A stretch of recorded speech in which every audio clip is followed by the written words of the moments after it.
Good afternoon, everyone. I am Christina Artuan. I am here to discuss to you our lesson for today. So the first topic is the lesson opportunities, challenges, and power of media and information. The educational technology infographics are the opportunity and the challenges. So the opportunity states here that a time or set of circumstances that makes it possible to do something. And the challenges, as you can see, that it shows something new and difficult which requires great effort and determination. And the next is the opportunity in media and information. The first one here is the television broadcaster or television presenter. So the television presenter, they delivers information and topics such as news and sports. And they may also be in charge of a serious creative material. Experts in this field will assist new broadcasts in discussing crucial themes in reporting and providing commentary on variety events. They may also prepare interview questions, examine scripts, and expose broadcast-specific like commercial breaks. And the next one is the mobile communication.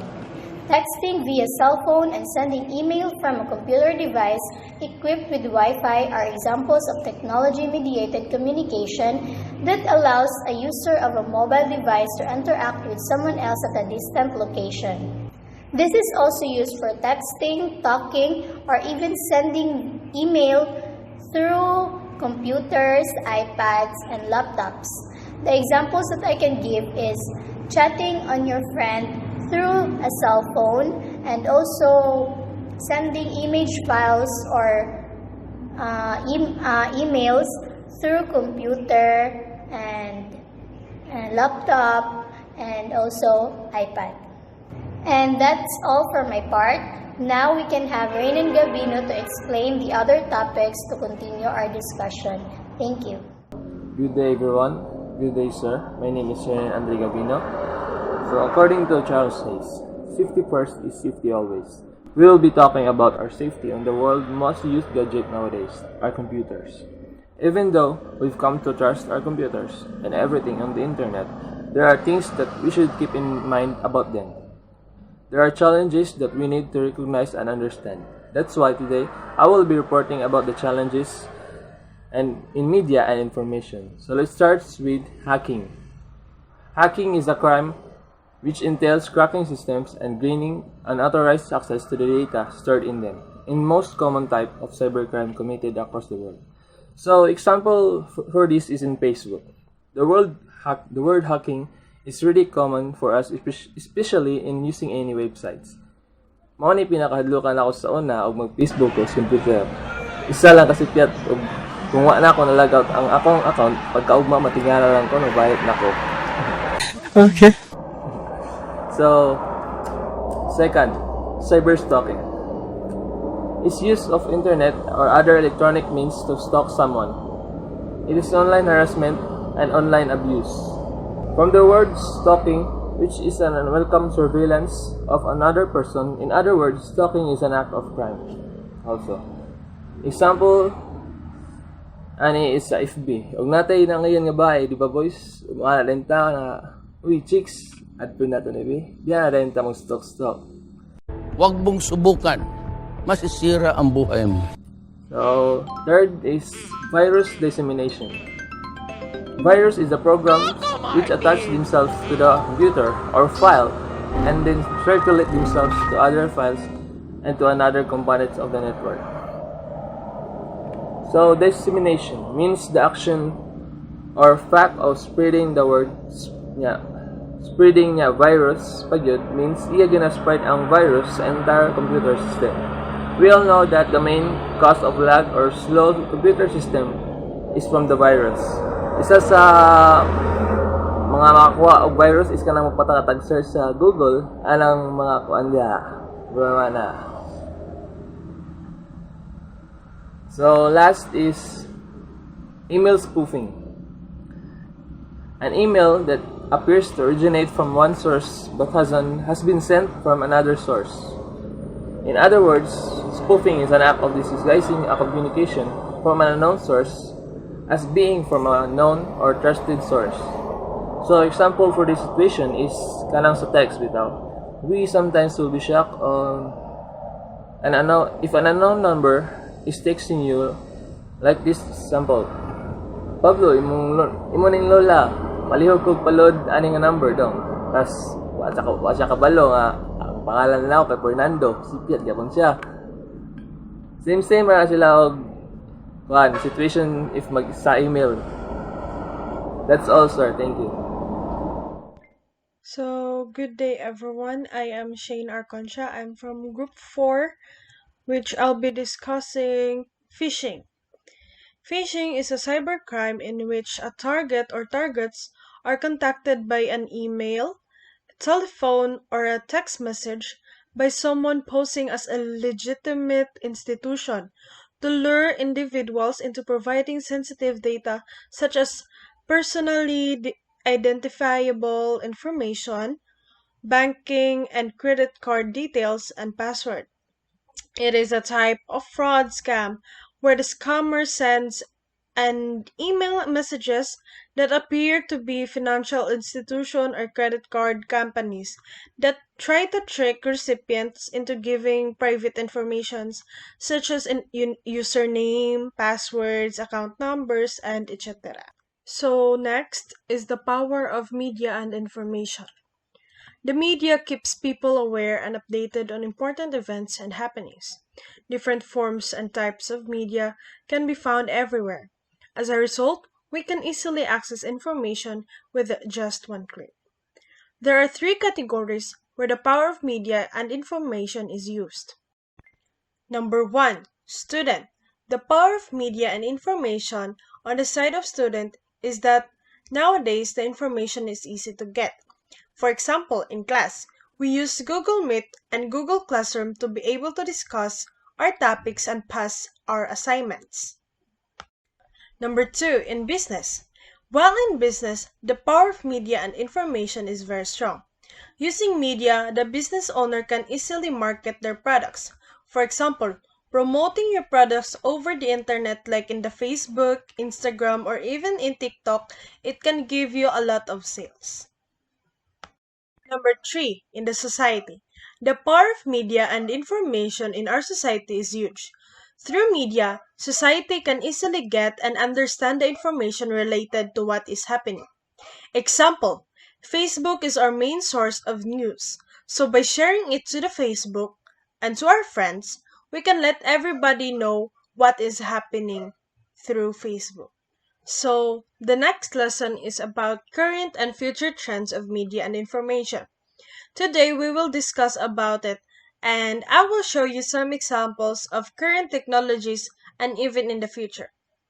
We will evaluate current trends in media and information and how it will affect or how they affect individuals in the society. Number 1. Wearable technologies, or also called wearable gadgets, is a category of technology devices that can be worn by the consumer and often include tracking information related to health and fitness. Other wearable tech gadgets include devices that have small motion sensors to take photos and sync with your mobile devices. The next technology will be discussed by Shanice Ingito.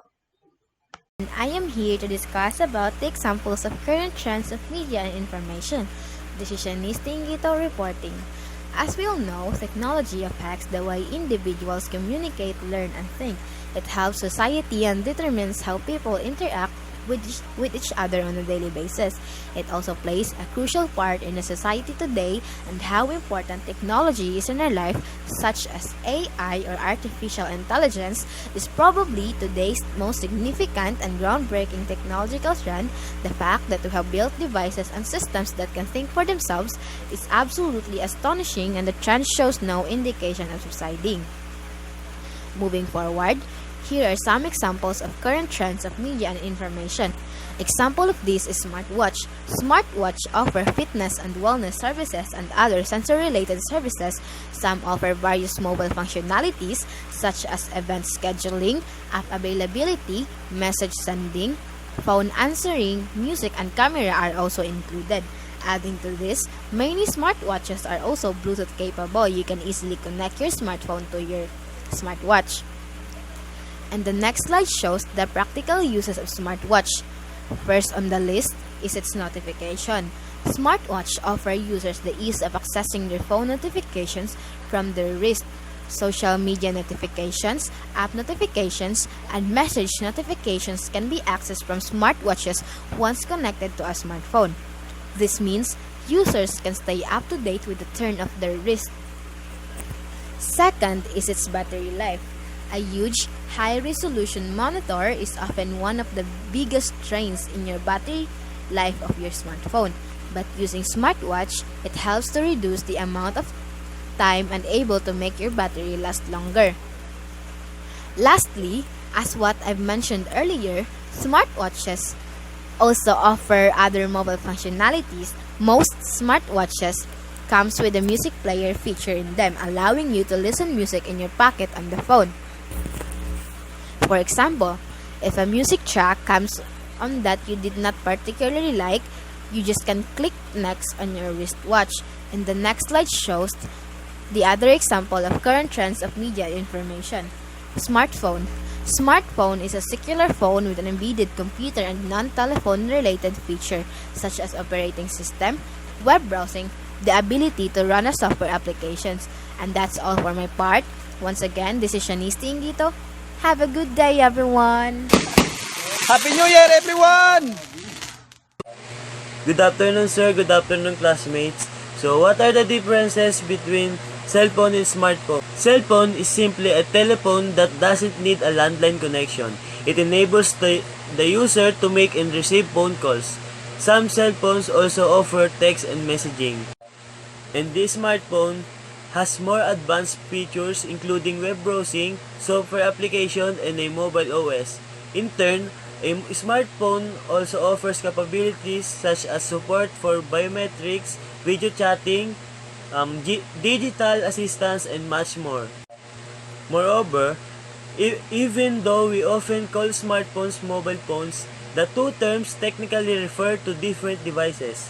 A mobile phone and a smartphone are both mobile phones you can use to call and send text. Another difference is that mobile phones often have a physical keyboard, while smartphone keyboards are usually virtual. Cell phones were basically a telephone device that allow users to send, receive calls, and text messaging. A smartphone is a phone has computing capabilities and an operating system powering the device. A normal phone is a phone that supports basic calling features and internet capabilities. So the next is the key features of smartphones. So what are those? Mobile browsing, gaming, internet connectivity, touchscreen, digital camera with video capability, and lastly, undefined messaging. So in this generation, we in a modern type of society has its advanced technology. Smartphones help us to have a better way to communicate. In this current trend, this helps us to know quickly about some new, for example, the COVID-19 to be able of awareness that smartphones are the medium that easily helps us to be informed in news. The next is fitness tracker. It's the best way to monitor your movement and health with unrivaled accuracy and effortlessness. It is dedicated. Fitness trackers are wearable devices that can help you move more and potentially life-saving health and fitness do feature. So, these fitness gadgets enable individuals to monitor their activity, heart rate, water intake, sleep quality, and nutrition. This greatly enhances the individual's awareness of their own health, thus allowing them to initiate preventative action to save their lives before any diseases develop or worsen. Good day everyone, I'm Alajoy Katigbi. Today, we will discuss first is the Fitbit Charge. An oscillometer is used in Fitbit devices to track your movements, Fitbit counts your steps and monitors the distance you've gone, calories burnt, and sleep quality using an accelerometer, which converts movements data into digital measures. Second is the smart glass. Smart glass is a type of specialized glass that may change color or temperature based on the outside temperature or by remote control. It allows users to manage light, heat, and glare in the rooms manually or automatically. Smart glass is suitable for both homes and commercial use since it can change from clear to dark in seconds. Now, let us explore the future technologies. Come on, let's take a look. First is the 5G smartphone and networks. 5G stands for 5th generation mobile network after 1G, 2G, 3G, and 4G networks. It is a new global wireless standard. 5G allows for the creation of a new type of network that connects nearly everyone and everything, including machines, objects, and gadgets. 5G wireless technology is designed to provide multi-gigabyte per second, peak data speeds, ultra-low latency, greater dependability, huge network capacity, increased availability, and more consistent users experience to a large number of users. Higher performance and efficiency allows for new users experience and industry connections. Second is the avatars, surrogates, robotech. This is a mechanical robot. It is having the characteristic of a robot. They can do things like humans. Alternative lives and different identities are undeniably appealing to people nowadays. People can now create characters and change their looks, jobs, and lifestyle in virtual world like Second Life, or MMORPGs, or commonly known as massively multiplayer online role-playing games like World of Warcraft. When we consider Moore's Law, the rise of nanotechnology, biotechnology, and neurology, it is clear that as technology advances, we'll be closer to acquiring second lives via avatar robots, also known as surrogate robots. Surrogate avatar robots are remotely controlled robots that a human can attach and control with their brains. Avatar robots give the user direct control over the robot, allowing each movement, sense, and emotion to be conveyed from the human to robot. For the human users, the robot would serve as a substitute body. People will no longer need to leave their homes to go grocery shopping or climb a mountain. Instead, they could travel and experience the world for the comfort of their own bed. In some ways, it appears inevitable that robot will become more important in society, which raises the question of how surrogate robots will alter how people and society interact. Due to the expansion of online social networks, cell phones, and internet itself, we have already observed changes in our social behavior. So, we have here the disadvantages and advantages for having avatar surrogates robotech. First is the advantages. They're easy to understand. They don't complain. They save time. They can do the dangerous work. They prevent human accident.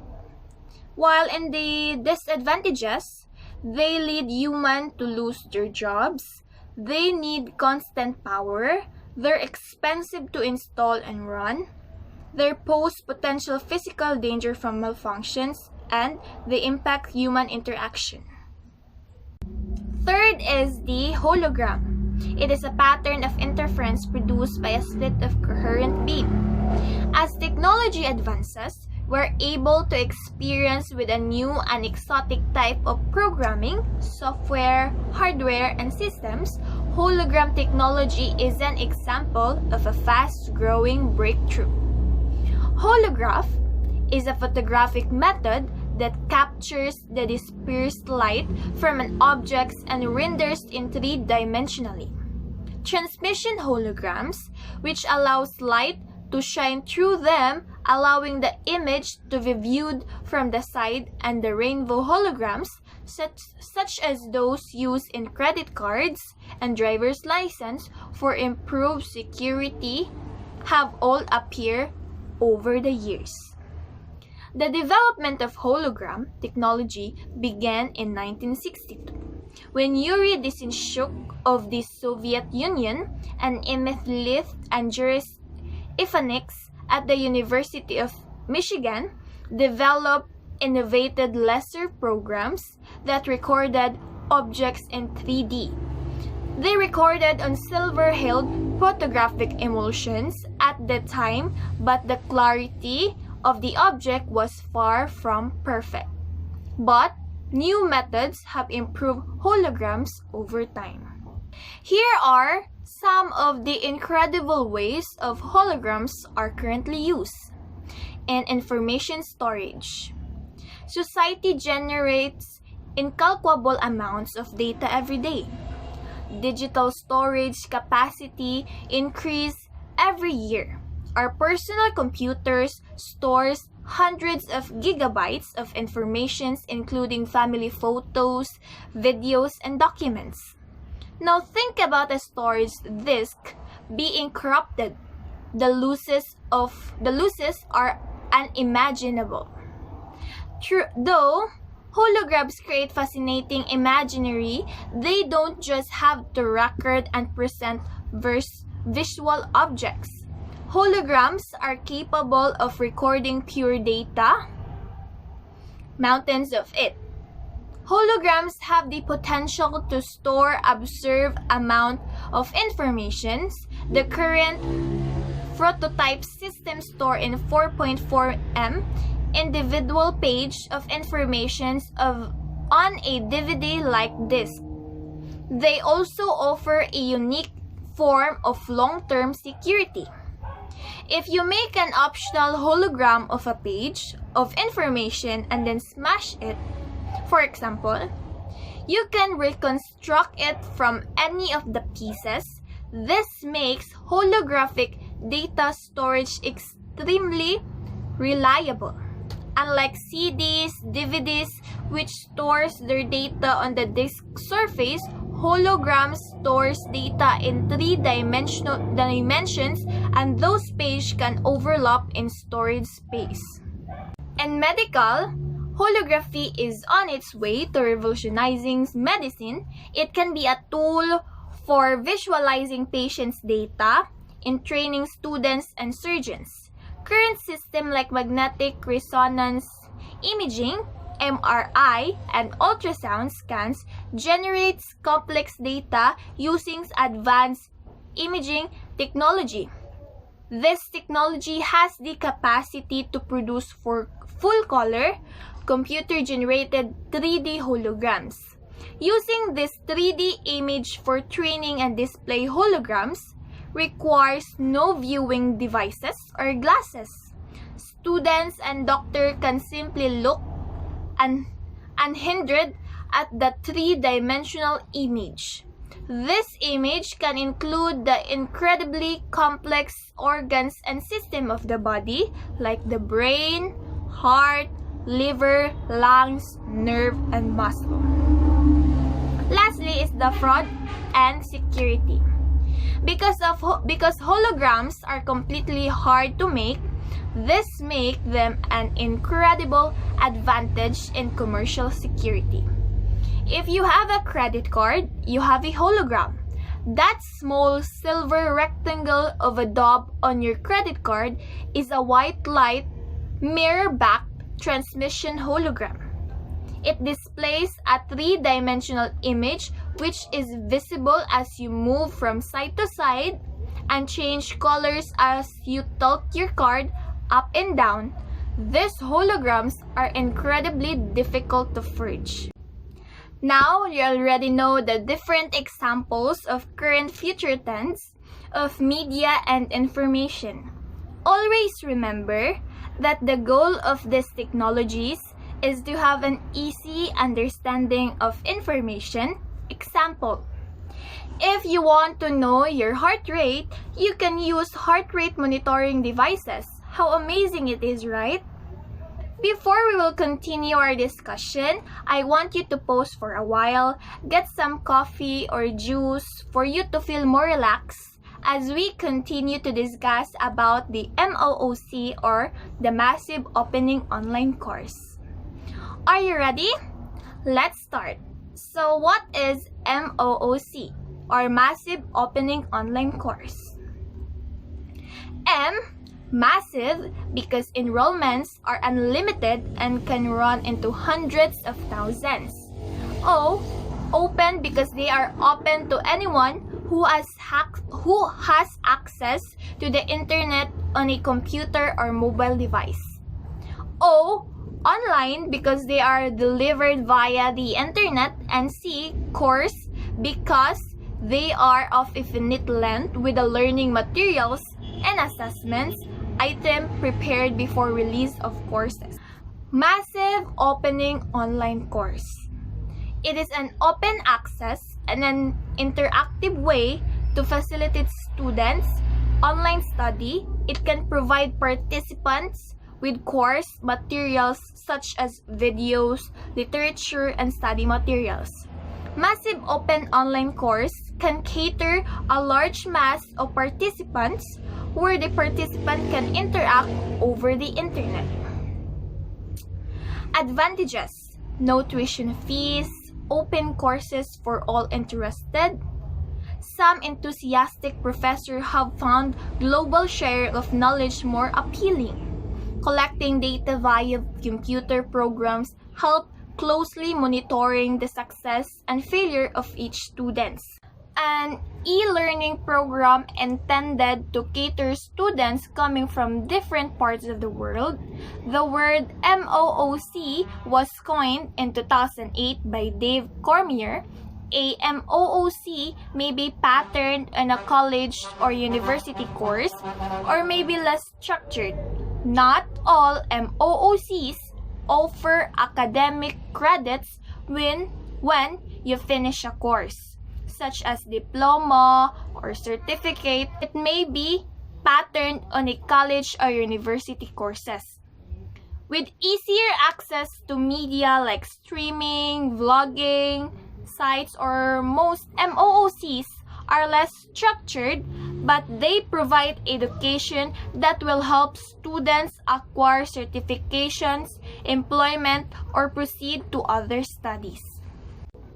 How does MOOC differ from a standard online university course offered by a university? Students' numbers are not limited in MOOC. More than 100,000 students have enrolled for some MOOCs, even though completion rates are much lower for MOOCs than in a bricks and mortar institution. The actual number of successful students is much higher. Many educators are delighted that the internet has allowed them to provide tuition to more students in one run of a course than they would have been able to reach during the entire face-to-face teaching careers. Instead of the face-to-face interaction at an on-campus course, many MOOCs feature discussions, boards or forums, and social media contact, as well as encouraging students to form their own local study groups. With a MOOC, you don't have to face bullies or time wasters in class. Just ignores any online trolls because discussion boards are public, trolls are rare, can be reported easily, and are usually dealt with quickly by course staff. The world of MOOCs is constantly changing. some platforms offer completely free courses, some have optional certificates for a cost, and some will not allow you to access assessments items without paying a fee. There is a discussion about whether a course that is only available for a cost is really a MOOC, or simply a course delivered via the internet. After all, the original definition of MOOC specifies that it is open to anyone with a device attached to the internet. The providers argue that the educational material such as videos and reading is still free, even though assessments and certificates cost money.